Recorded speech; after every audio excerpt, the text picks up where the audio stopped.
sa Turks and Caicos Island. Saglit nga. Oo. Parang mahina ka, DJ. Ayan. At least nakakasagot naman ako, DJ, no? Mm.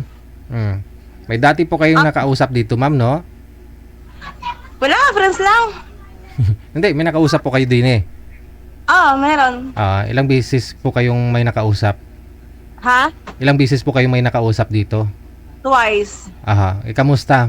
Sa yung dalawa, walang pumasa yung sa dalawa, ma'am? Wala, friends lang talaga. Kasi Kasi? Hindi mo nagustuhan? Kung remember mo, Sir DJ, kasi yung ex-wife niya, di ba sa taas siya nakatira, nasa baba lang yung ex-wife. So, okay. Naalala ko yun, no? After ng pag-uusap, hindi ko na rin pinursue.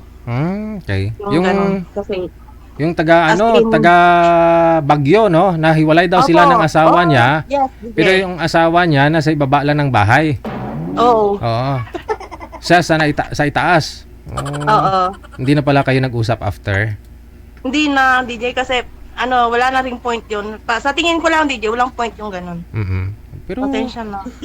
Baka nanonood po siya ngayon. Ano masabi mo sa kanya? Baka nag-i-expect po yun. Hello, Sir Alvin. Good evening. Alam mo pa yung pangalan, Alvin, no?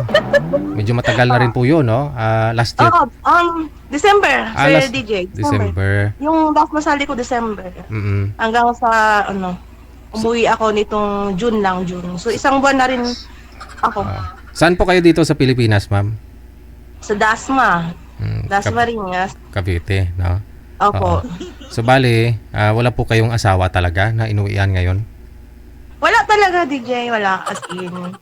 Wala. Babalik pa ho kayo doon sa US? Sakop pa ng US yun, no? Oo, babalik pa, pero siguro by November, DJ. Medyo mahababang bakasyon. Oo.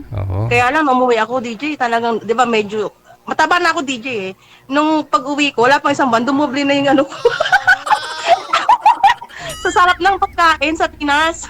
Masarap talaga. Basta may pera ka lang talaga pambili kasi mahal nga ng bilihin. Kasi food trip naman ang banding. Kaya ganun. Ayun, Kasi masarap talaga yung banding na kain, no? Opo. Kaya yun. Sino ho yung kasama mo dyan? Mga anak ko. Mga anak ko. Ilan po anak nyo lahat? Tatlo lang anak ko. Ilang taon na yung bunso? Na siya? 20, magti-21 na. Mga edad na po pala, no? Yung panganay, may pamilya na rin? Wala. Lahat sila single. Yung panganay, nagwo-work na siya. Yung dalawa, college pa din.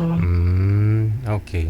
So, hindi po kayo, doon? Resident, permanent sa Sa Turks and Caicos? Hindi ho. Anong sakop po yun? USA pa? US territory siya. Sakop siya ng US. Pero ang government niya is under ng European. Ng Queen. Under ng Queen ang government. Pwede pala yun. Oo, pwede. Sa kanila pwede. Halimbawa parang Sabah, Malaysia. Sinasabi nila na sakop pa ng Pilipinas yan. Pero gino-govern ng Malaysia. No? Ganon. Parang Philippine Sea. Philippine West Sea? Okay. May iba tayo, no? Ngayon, nagpapaline up po kayo, ma'am? Hindi. Hindi po kayo nagpapaline up. Sino lang po yung gusto mo i-shoutout? Pero actually, DJ, tumitingin ako dyan lagi sa kwan mo. Pag wala naman kasing tinatawag sa yung lalaki eh. Kaya wala rin akong mamind. Meron din marami namang mga lalaki dyan. Kasi, katulad ho niya, nakausap kita. May mga nag-mind sa'yo sa comment, gusto ka nila makausap.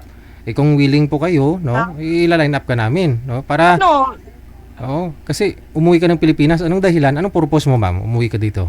Bakasyon lang? Bakasyon. Contract ba yun? Kung in case man, kung meron mang magkakamali dyan, gusto ko sa mga kasi since 44 na ako, DJ, no? Mga 45, ganun, to 50. Okay. Marami po dyan, ma'am.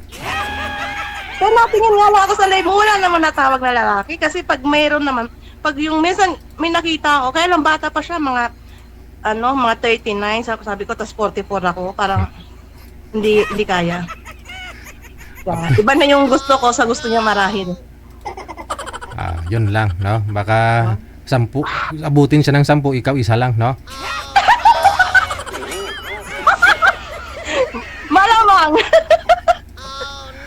Sige, mamaya po baka may mag-PM dito, ha? Na gusto kang kausapin, no? Ila-line up kayo ni manager, ha? Sige, maraming salamat. Sige, sige. Bye. Ayun, dahil oo nga, no, yung profile niya, matagal na siguro itong profile niya. Payat niya pa dito, oh. Pero ngayon, medyo lumubo na yung pisngi. Isang buwan pa lang ho siya dito sa Pilipinas, pero food trip yung banding, no? Ayun lang. Bawiin mo, ma'am, ha? Yung mga araw, taon na hindi mo kasama kumain yung mga anak mo, no? Kaya ang gagawin nyo, kain lang ng kain. Mga sir, PM lang sa hotline, sa Viber. Nasa Viber po siya, no? I-PM nyo po dyan pangalan mo, edad, saka lugar, no?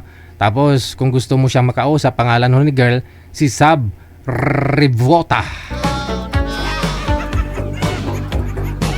Happy and blessed Sunday. Oras natin, alas 8:30.